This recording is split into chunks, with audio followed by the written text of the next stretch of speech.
Your life is an expression of your programs, because 95% of your life comes from the subconscious. What would happen if your subconscious programs matched the wishes, desires, and aspirations you hold in your conscious mind? Twice a day, your brain is prepared to download information, and this is where you can reprogram your subconscious mind. The conscious mind, being creative, can learn from reading a self-help book, going to a lecture, watching a movie. The conscious mind can learn from something as simple as, aha, I just figured it out. So the conscious creative mind has many different ways of downloading information. But the two minds are not connected in the sense that if the conscious mind learns something, does it mean that the subconscious mind has learned this as well? And the answer is absolutely not. The conscious mind learns through its creative processes, but the subconscious mind learns primarily in two ways. I say, so what's different? I say, conscious mind, read a book, watch a movie, hear a lecture, it's downloaded, it already knows. Subconscious mind doesn't learn that way. The subconscious mind is a habit mind. Well, there's two ways to get programs into that subconscious mind. Number one was the way we downloaded information into the subconscious mind in the first 6 or 7 years of life, and that is this. The subconscious mind is operating at a vibrational frequency of theta, which is hypnosis. So it says, oh, yes, you can download information straight into the subconscious if your mind is in a state of hypnosis. So that's one way of acquiring a program. I said, well, the first 6 or 7 years, that brain of a child is predominantly operating in theta hypnosis, but now you're older, now what do? I go, well, here's an interesting fact. Twice a day, your brain goes through a period of theta vibrational activity. Twice a day, your brain is prepared to download information through hypnosis. I say, well, when does that occur? Well, remember, there are vibrational frequencies that ramp up. When you're sleeping, you're at the lowest vibrational frequency called delta. As you start to wake up, but you're not fully awake, that's twilight reverie. That's where you're just waking up and everything. You're still in a dream world, you're in the real world, you're mixing the two. That's a period called theta. So you go from dead sleep, delta, as you begin to wake, the vibrations start to go up and you're in theta. So there's a period of theta where hypnosis can occur. But as you get more awake, theta gets to a higher vibration. Alpha, that's calm consciousness. You're just waking up. You're doing your routine chores of getting ready to leave the house. And by the time you're getting ready to go to work or at work, your brain ramps from alpha, calm conscious, to beta, which is the active consciousness that we usually engage in the busy world in which we live. Well, then you come back home. Well, you've been operating in beta at work, and guess what?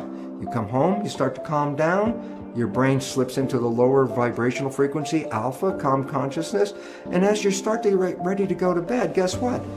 From alpha, it drops down to theta as you start to fall off to go to sleep. And when you finally are in sleep, you go from theta to delta. So that means as you're going to sleep, as you're going from the alert state to the sleep state, you also pass through theta. So twice a day, your brain is engaged in theta. On the way in waking up, going from delta to higher vibrations, you pass through theta. On the way of going to sleep, you go from higher vibrations to delta and again pass through theta. So twice a day, your brain is in a state where it is in a state of hypnosis theta. And this is where you can use subliminal tapes to reprogram your subconscious mind. As you go to bed, if you put earphones on with subconscious programming to change whatever behaviors you want to change, as you're going to bed, those earphones on your head, as you go into theta, your alpha consciousness is now disappearing, you're in theta, and in that period of theta, which is twilight reverie, the recording of the tape is being downloaded straight into the subconscious. And that's how subliminal tapes work. So if you want to change a program, you can select a tape that will have the program that you desire to put into your mind. And every night as you go to bed, just put the earphones on and you will be in a process of self-hypnosis. Hypnosis is indeed the first way the subconscious mind learns. But after you pass 6 or 7 years of age, the subconscious mind learns in a different way, and that is called habituation. Meaning, if you repeat something and repeat it and repeat it, the subconscious mind will download it and make it a habit. So for example, you wanted to learn the ABCs. How did you learn the ABCs? You started A, B, C, D, E, and then you couldn't remember, and then you started A, B, C, D, E, F, G, and you repeat it, and finally you get to Z. And guess what? After repeating the alphabet hundreds of times, there's a point where now it's part of the subconscious. So guess what? It's now downloaded in your mind. If I ask you to give me the sequence of the alphabet, you can simply rattle off unconsciously A through Z without even thinking about it. Why? You created a habit that downloaded the alphabet. So, after you're 6 or 7, and you want to change programming your life, a way of doing it is the conventional way, is creating a habit, repeating something on almost a religious level. Let me just make it clear. A sticky note on the refrigerator is not a habit. A sticky note on the refrigerator is more or less a wish. Every time you look at it, I wish that would be true, but that's not a habit. A habit means you have to do something and repeat it and repeat it and repeat it.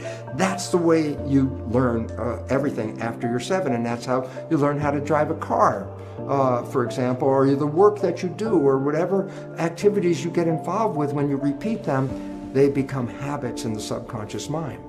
But now comes a very important issue. What are the programs you have to change in your subconscious mind? Especially important is the fact that most of these programs were introduced into you even during the last stage of pregnancy, the last trimester, in the first 6 or 7 years of your life. So I say to you, well, tell me about the programs that you learned when you were 1 year old. Tell me about the programs you learned when you were 2 years old. And you go, I don't know, I wasn't consciously aware of those things. I go, yeah, because consciousness started more around 6 or so. So I say, well, how do you know then the programs that you have? Here's the fun part of the whole thing. Science has revealed that we operate our lives 5% of the time from the conscious mind, and 95% of the time our behaviors are controlled by the programs in the subconscious mind. What does it mean? It's simple.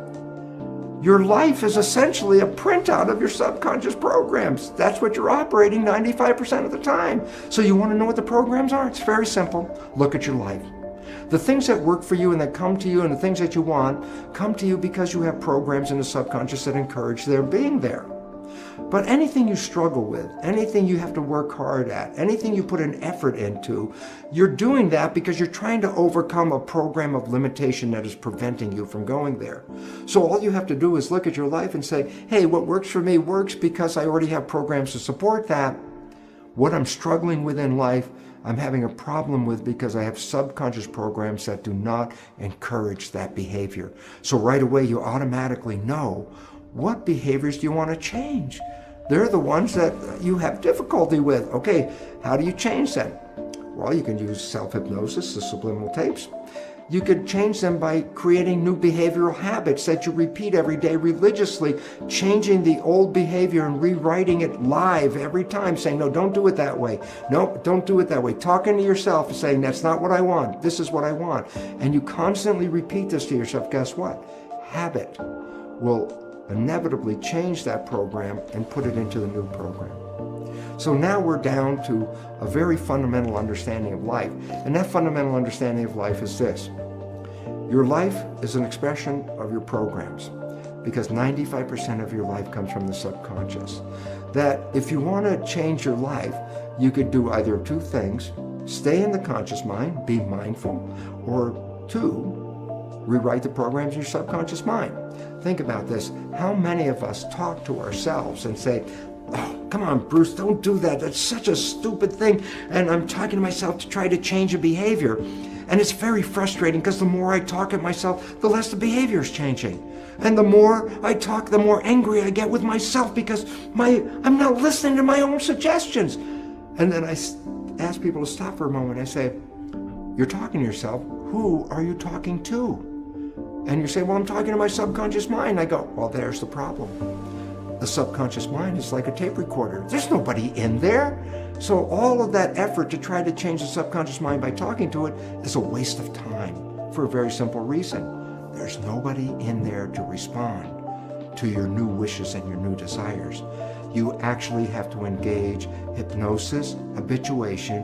What is the consequence of rewriting it? And simple answer is this. What would be the consequence if your subconscious programs matched the wishes, desires, and aspirations you hold in your conscious mind? Thank God we can reprogram the subconscious mind.